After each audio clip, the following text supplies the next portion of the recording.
This is Channel 4.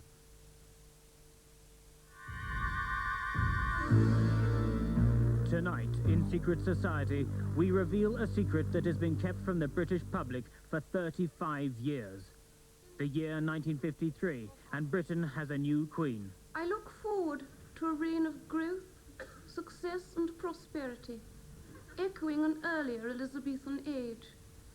Indeed, I am determined to emulate the spirit, decisiveness and strength shown by Queen Elizabeth I.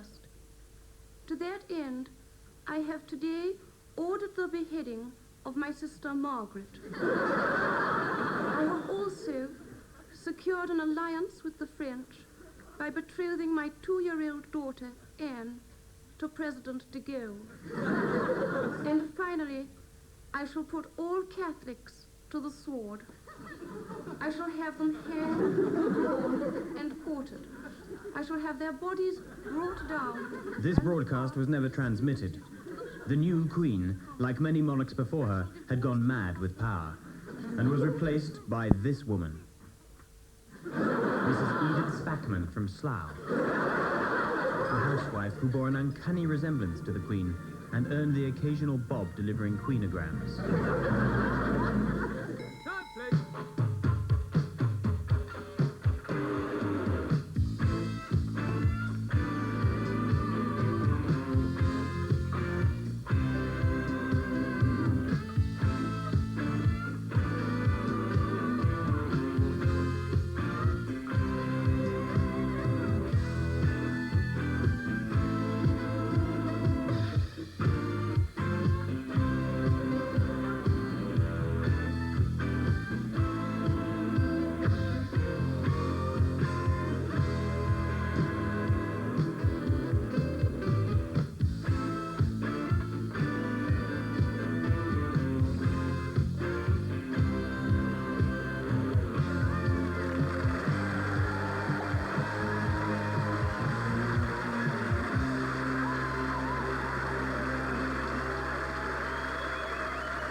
Welcome to the show. Well, disgraced US evangelist Jimmy Swaggart has decided to defy church elders and to start preaching again. He says that he heard the voice of the Lord saying, "Jimmy, I want you to lead my flock again. I want you to start preaching again. But first, I want you to go to the Sunrise Motel and get some hand relief." Later on, we'll be looking at... As you can see, I mean, you could convert it into offices or flats. Julia? There's plenty of space here. Julia, what are you doing? The show's started. Oh, I'm just showing these people round. They're potential buyers of the site. Eh? Well, Tony, it's the last show, right? Yeah. We're obliged to sell everything off. We give the proceeds to Channel 4. And then they spend the money on treasure hunt. To re-varnish Annika Rice or something. You can't sell this studio. People work here, Julia.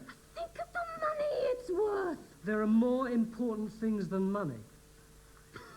Very good, Tony. More important things. You should write that down. It's brilliant. It's brilliant. Anyway, over here we've got some real local East End residents I can let you have for £9 a gross. What the hell's going on? Well, as part of our closing down sale, we'll also be selling off some props like this thing here, which you'll remember, of course, from the very successful Twin Sister of Janet Street Porter sketch. Or how about investing in one of our sets? Take a trip down memory lane and buy this First World War trench. It's ideal for playing practical jokes on Grandad. He falls asleep in an armchair and wakes up back at the Somme. It's a real hoot. Or why not buy one of our jokes? Like this one. How many Jimmy Tarbucks does it take to change a light bulb? None. Because the big fat bastard wouldn't be able to get up on the chair.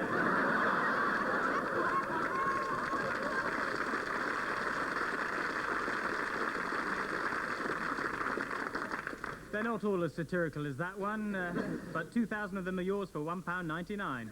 And how about this for a bit of fun? You simply nail it to your front door and invite Prince Philip round for tea. We'll also be selling off some costumes. A rather nice string vest, a small size that, some yellow underpants. They're also small. A couple of balaclavas here. Keep you warm when you're out fishing. And what here?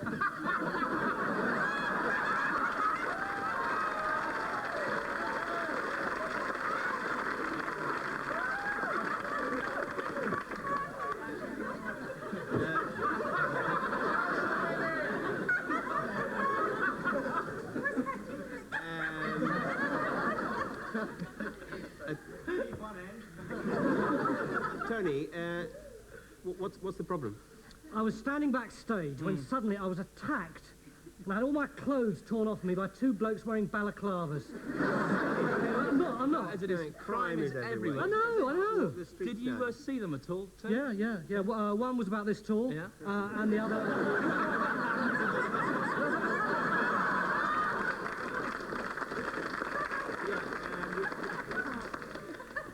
And how broad were they? Yeah.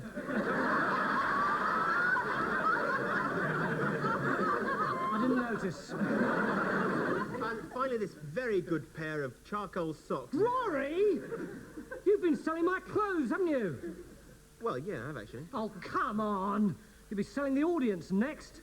Tonight's bargain offer, the studio audience. Some are in pristine condition.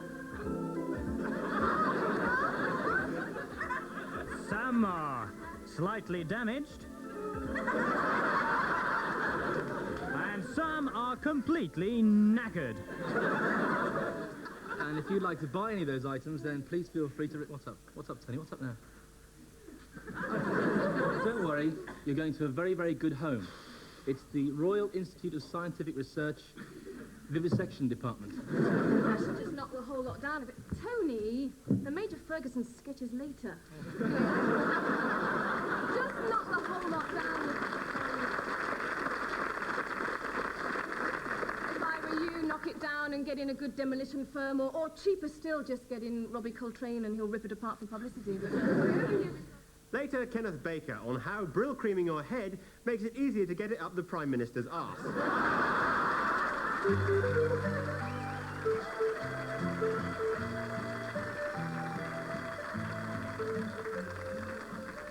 You know, I have a feeling it's going to be one of those days.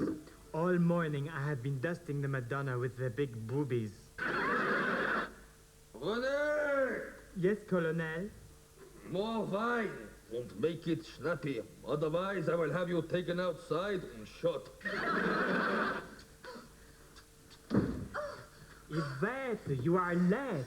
I'm sorry, Renee. The bus was held up because the Germans are rounding up all the young men in the town square and executing them. It is going to be one of those days. Yvette, what happened? Well, because there are always so many Germans in the cafe, the resistance thought I was a collaborator and shaved my head. Oh well, hair today, gun tomorrow.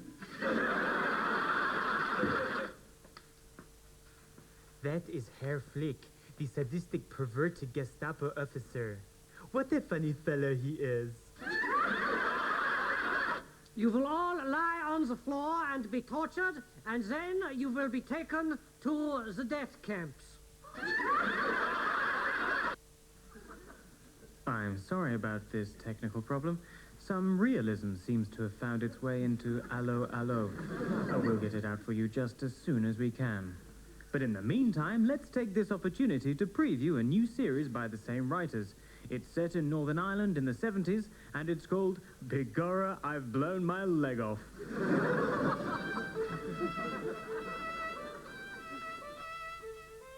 You know, I have a feeling it's going to be one of those days. Begorrah, me jabbers, top of the morning to you, Seamus. Yes, Commander, what will you be having? Point again is please and make it snappy, otherwise I'll blow up the building, killing lots of innocent people.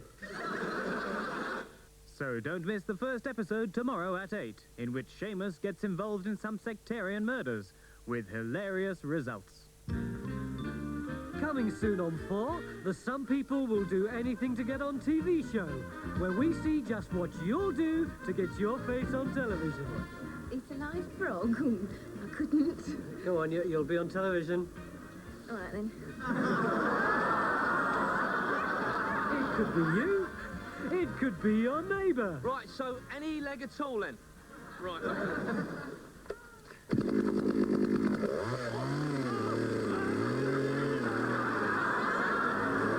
It's a show for all the family. Are you sure? Yes, it'll get on the telly. Come on. Show that bitch next door just because she's been on blind date. Go on, go on. All right. A Noel Edmonds, Jeremy Beadle, David Frost production. Yes, some people will do anything to get their face on telly.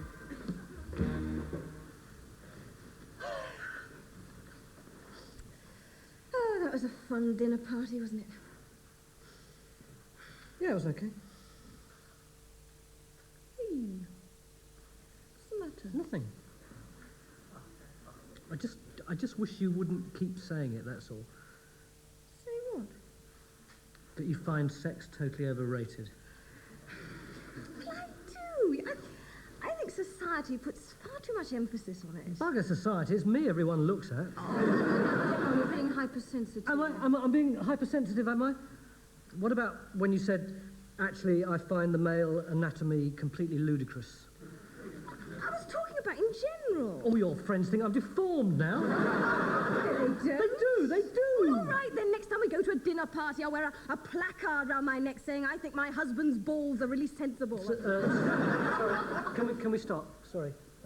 Jules, you can't actually say that. Say what? You can't say the word... Because this bit's going out before the threshold, see? What threshold? The foul language threshold. Oh, come on, Tony. I mean, it's gone 11 o'clock at night. I thought family viewing finished at 9 o'clock. Yeah, but the IVA have introduced a whole lot of new thresholds, and you can't say the word before 11:30 now. Well, that's crazy. You said bugger earlier. Yeah, well, bugger's fine, because the bugger threshold was at 11 o'clock. We've been able to say bugger for ages. In fact, I was surprised you hadn't, because you usually do. Bugger's worse than balls. Oh, bugger, she said balls now.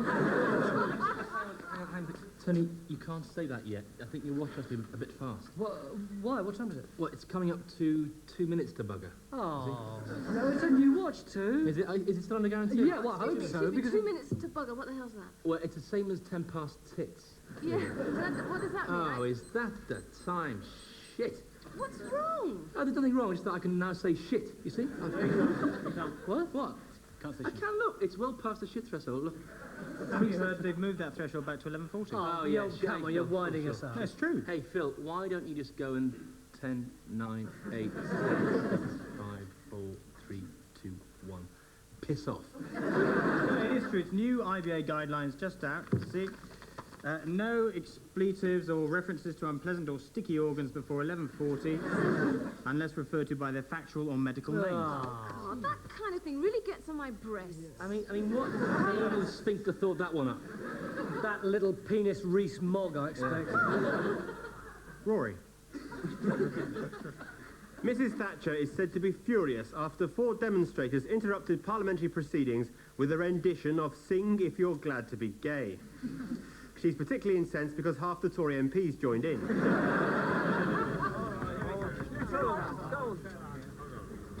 Excuse me, we'd like to address the council meeting, please. Sorry.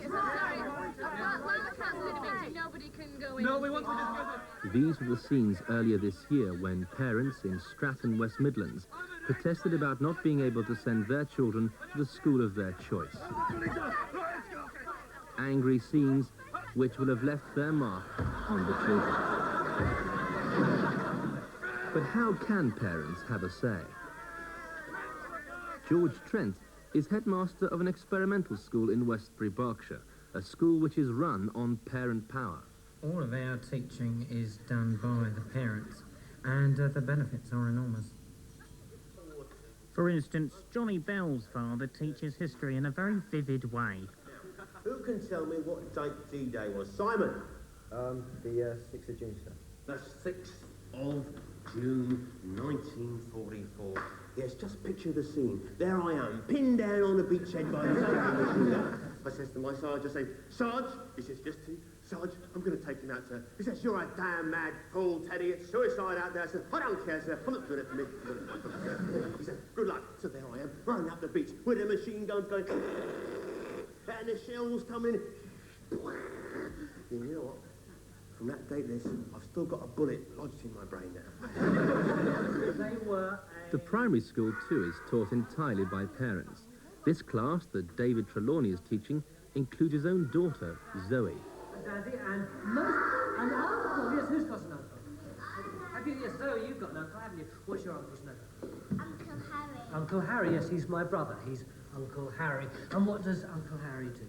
He's a Coast Guard. No, he's not the Coast Guard. So he's a gardener. No, he's the Coast Guard because every day you go out to work, Mummy rings him up and tells him that the coast is clear. Kids do such amazing things. Walk! Unlike some of these trendy schools, we actively encourage competitive sports here. We think it teaches kids very valuable lessons for later in life. We think these things are important. Now, in here, Barry Spenswick's mum is a natural at unravelling the complexities of geography. Okay then.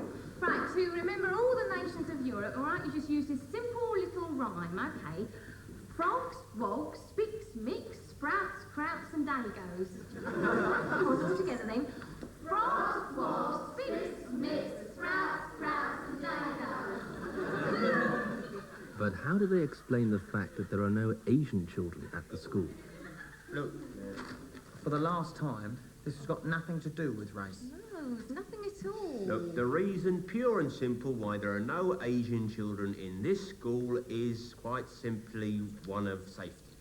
Right. Safe, yeah. We feel that the turbans are a fire hazard. Yeah, absolutely. It's got nothing to do with race. No, of course not. Turbans They're will wearing them We're all not the time, insured aren't they? for It's their burning religion. We're not, no. After a hard day's teaching, the parents like to unwind. How do they see their school? Well, it's all about parental choice. A chance to choose the choice You've been screwing my wife. of our choice. All we want to do is give the kids a chance to get away from all this trend. A chance to grow up, to be, well, like us, to be normal, to be responsible citizens, to have our culture. Now, that's not asking too much, is it?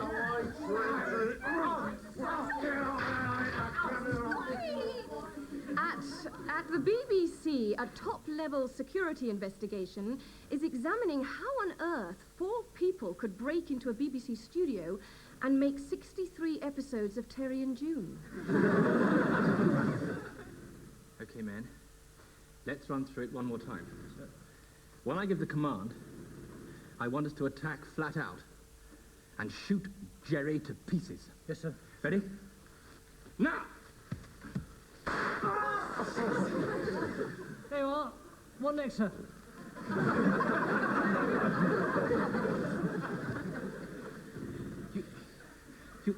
You've just shot Atkins. Yeah, that's right, Gerry Atkins.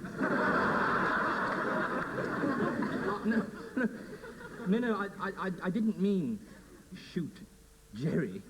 I meant shoot Gerry. We don't quite follow, sir. The captain is referring to the Germans. Yes. Why didn't you say so? Because we'd have been over there like a shot. If I might make a suggestion, sir, it might make matters easier, sir, if you were to refer to the enemy simply as Germans, sir, thereby avoiding any confusion and reducing any unnecessary casualties, sir. Unnecessary casualties, Sergeant? Yes, sir. To date, there's been young Gerry. Yes. There's been Private Fred Bosch. Oh, yes. Then there were the Kraut twins. Yeah. Fritz, the regimental goat. Ah. And Gavin, stinking filthy Hunt. Yes. See, the problem is, Sergeant, that at officer training, they told us that these contemptuous names to the enemy were quite good for morale. With respect, sir, didn't do much for the morale of Corporal Squarehead. Oh, no. Corporal Squarehead. Point taken, Sergeant. Right, then I'll keep it simple. We are at war, and as such, we are determined to crush the, Germans. Yes, the Germans. And so today, I'm not asking for just a part of your courage, a part of your determination, a part of your strength. I'm asking for your all. Very good, sir. There you What's this? It's our awl, sir. We're thinking of becoming cobblers back in England. Yeah. I'm sorry? It's an awl, sir, a pointed instrument for making holes in leather and wood. No, I didn't mean this kind of awl. I meant your awl. A-L-L. Oh, awl. Yes. The thing that goes from the front door to the kitchen. Are you stupid? No, sir, Be no. fair, sir. We're just from different backgrounds to you, that's all. That's right, so sometimes we use entirely different words than you to mean exactly the same thing. That's right. Like, for instance, we say couch and you say sofa. That's right, and we say lounge and you say drawing room. Yeah, and for the course after the main course, we say afters and you say, Dessert. Very good, sir. I think pudding was the word you were looking for, sir. Yeah.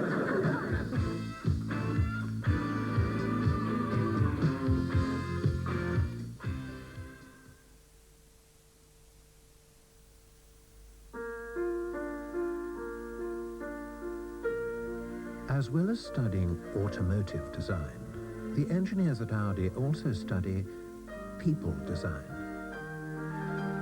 It helped them determine the optimum all-round vision for the Audi 80.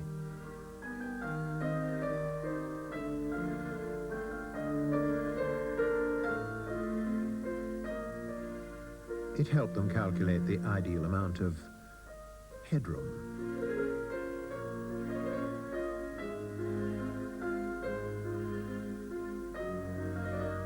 It helped them develop a more comfortable armrest and shape the most supportive seats. In fact, in the pursuit of perfect ergonomics, no one has looked at people more closely.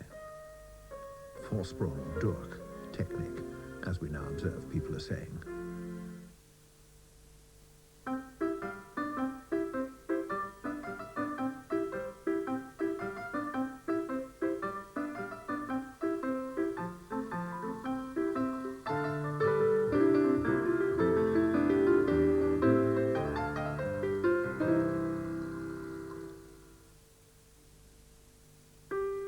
When something is as pure and natural as this, would you add artificial colouring?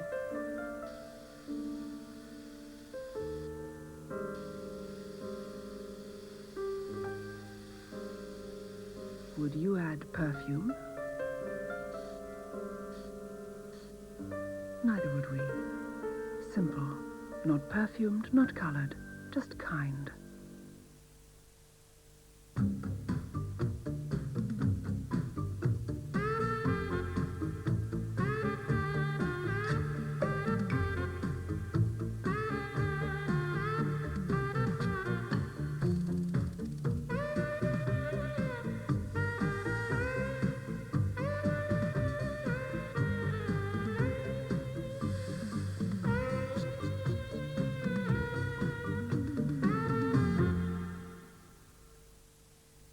Local chemist's got everything I need.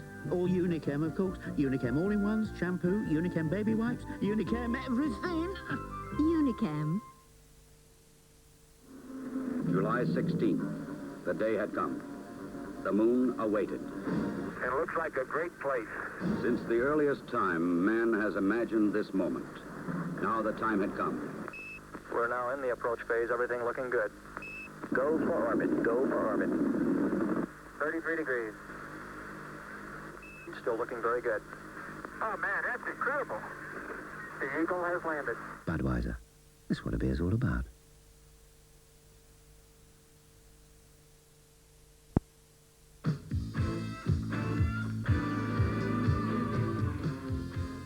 And now, how to be a female pop star.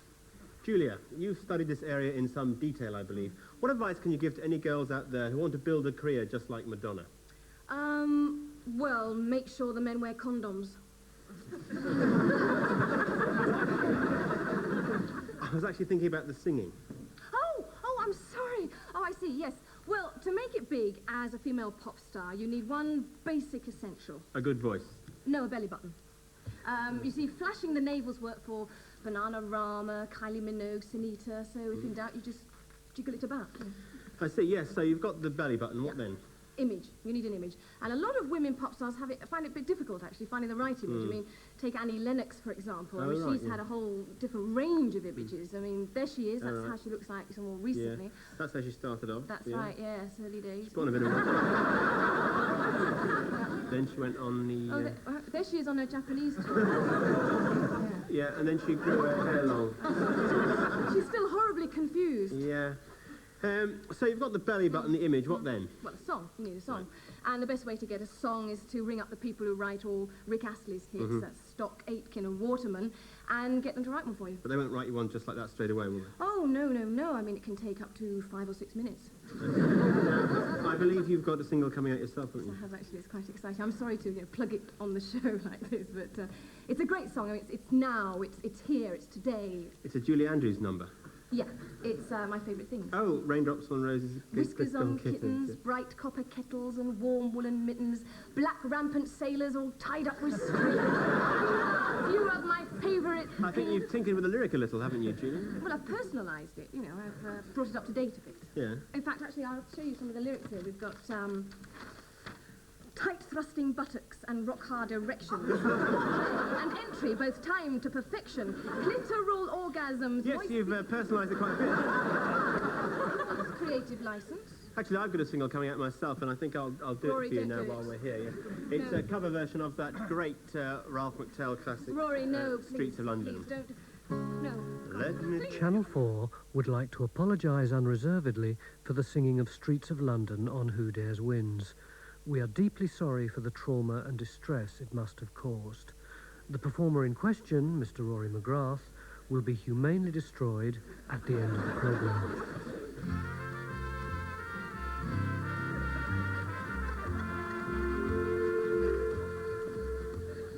If you want my body and you think I'm sexy, come on, sugar, let me know.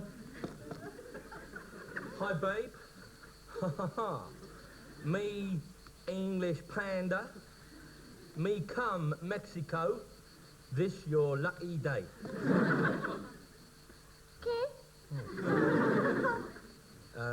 If I said you had a beautiful body, would you hold it against me? Why are you talking like a complete tosspot? Oh, you speak English? Right, well, you've probably got a very negative image of we English abroad as being rather crude and sex-obsessed. Well, I'm not like that at all. Oh, no.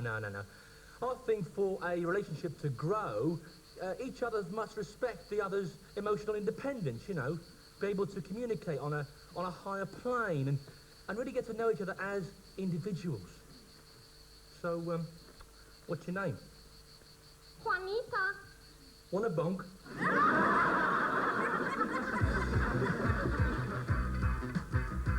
With the election only 2 days away and the future of the agency in the balance, Stella's got no time to contest custody of her son Davy and still has to decide whether to go in with Pete and Stuart to get Jed off the board, while her affair with Adam is threatened by Emma, whom Jed would divorce if Olivia wasn't sleeping with Adam, Stuart and Pete. The big question this week is, can the agency survive? And why have none of these people got a sexually transmitted disease? Yes, I've got New York on the other line. Hold on. Yes. Stella, you're late. I know. Do you think it's easy being a high-powered advertising executive, looking after a young son and being world hang-gliding champion? I'm a woman of today, for God's sake, Adam. But we're losing the BGSC account. I've got a campaign here that'll save it. Where can I ring you? Here.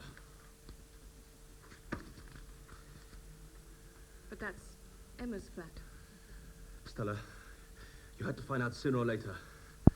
It's all over between us. I'm sorry, Jed. It's all over between us. Damn you, Olivia. Just get me New York. Stella, Adam and Emma are... I know. Doesn't make any difference. It's still all over between us, Jed. Tearing me into tiny pieces. Never mind that. If the press get hold of Stuart's photocopies of the secret documents, then the government will fall. Oh, God. Stella. Stuart! It's about your little son, Davy. Hello? What? Kidnapped? kidnapped. Oh, my God. But what about the World Hang Gliding Championships? Stuart. Sorry, Jed. It's all over between us.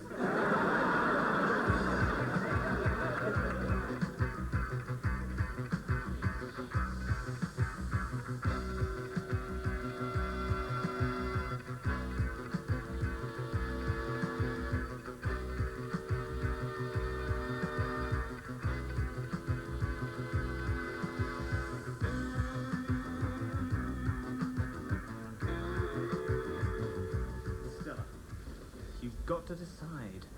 If you're coming in with me and Stuart, we'll give you a seat on the board. Stella, the government's on the brink of collapse and we're about to lose the BGSC account. Stella, let's just arrive for you. My God! Little Davy! How does she do it? She's a woman of today. By the way, Jed. Adam? It's all over between us.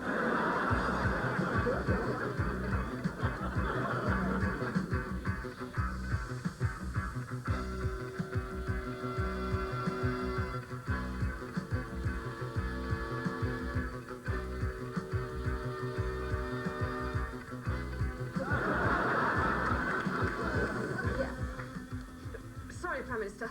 Olivia, get these to BGSC. It might just save the account. Yes, look, I'm sorry, Prime Minister. It's all over between us. Stella, Adam. this just arrived for you. Stella. Peter. Adam. Peter. Stella, it's the police. The post office tower's on fire. There are people trapped on the roof. Can you help?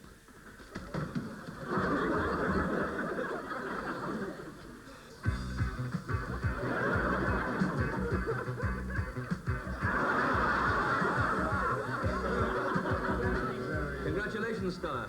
You've saved 20 people with a hang glider. Never mind that. The government's safe and we kept the BGSC account. I deflected that giant meteor heading towards planet Earth, and I don't want a seat on the board because I'm starting out on my own.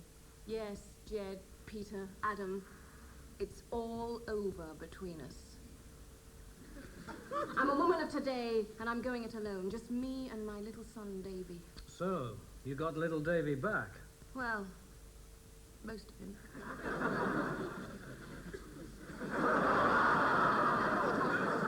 I thought I'd look at some of your letters. Dear Rory, I think there's something wrong with me. I have this irresistible desire to attack and hurt American tourists in London. Please, can you help me?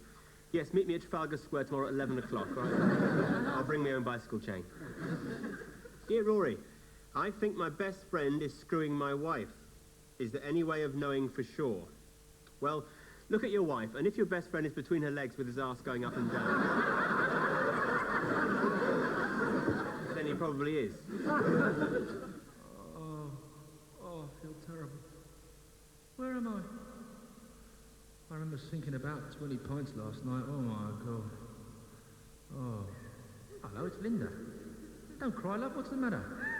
I said, what's... Linda, why can't you hear me? Have you gone deaf, love? Oh, my head. He's completely paralyzed. There's no feeling whatsoever in his body.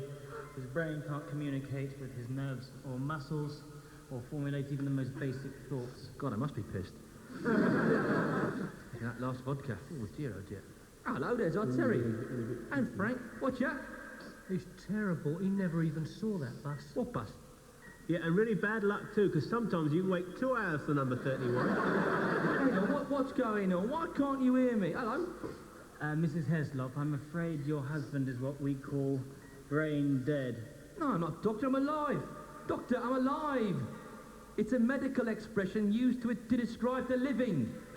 Must be a bloody student or something. You're going to have to face up to it, Linda. Our Harry is going to end up a cabbage. Well, at least I didn't start off as one, did I, Terry? He was a good bloke, Linda. Our Harry was one of the best. What are you after? I'm going to miss our little golfing trips. Pity he just bought a new pair of clubs, isn't it? Oh, I see. It's the golf clubs, is it? Yeah. Now, Linda, you've been very brave, but if ever you should need a shoulder to cry on, you know where to find me. Yeah, under a rock, you slimy bastard. I wonder if my whole life will now pass before my eyes. Oh, God. I would have to watch the French lieutenant's woman all over again. Here, what you doing? Oi, leave it out. I'll just hold on to this for safekeeping, Linda. You know what those ward orderlies are like. Thieving bastard. Mrs. Heslop, I will need your permission to turn the machine off. What machine? It's the only thing that's keeping him alive. Well, leave it on then. Trying to save on the bills or something? I think it'll be for the best, Linda. Oh, surprise, surprise. So do I. Well, stat me. Would you mind if I just have a moment alone with you? Of course. Yeah, go on, bugger off, you vultures. Call me when you're ready. Well, Harry, you've been married a long time. 17 years. Now, don't you get upset, love. 17 years of absolute bloody misery. Hey? I'll have to take their word you're dead because you look like that most mornings. You bored me and everyone else rigid for years. You make the speaking clock sound like Ben Elton. You were useless in bed. It was like having sex with a dead sheep. You had the looks of Leon Britton, the intelligence of a jellyfish and the charm of a dog turd. You were a useless, stupid, dirty, obnoxious slob.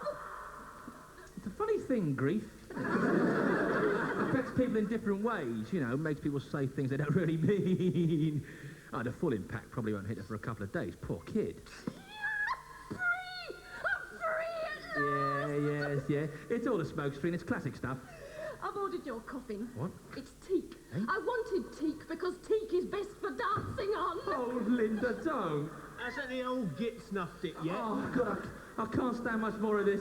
We're going to sell that lovely old house that you loved so much, and me and Terry are going on a cruise. Oh, please, someone flick the bloody switch, please. Oh, yes, Terry and I have been at it for years. Every Tuesday you went out down the snooker and he came round and potted his pink. Oh, no. Oh, no. Christ almighty, he's alive.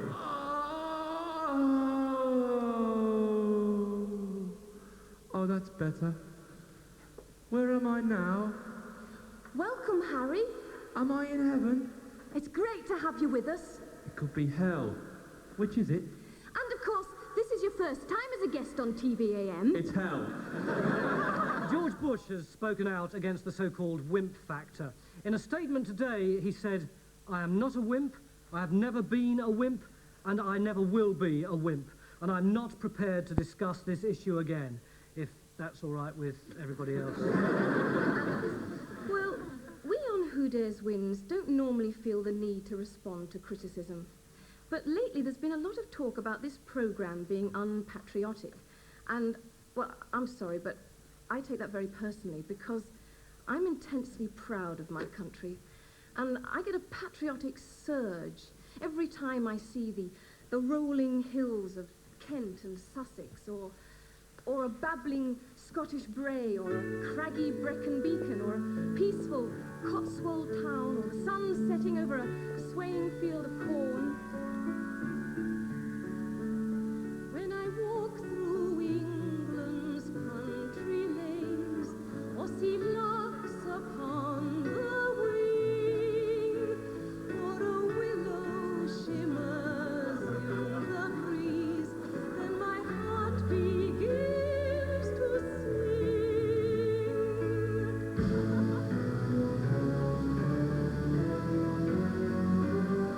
Because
the strain and you don't complain, you have a heart.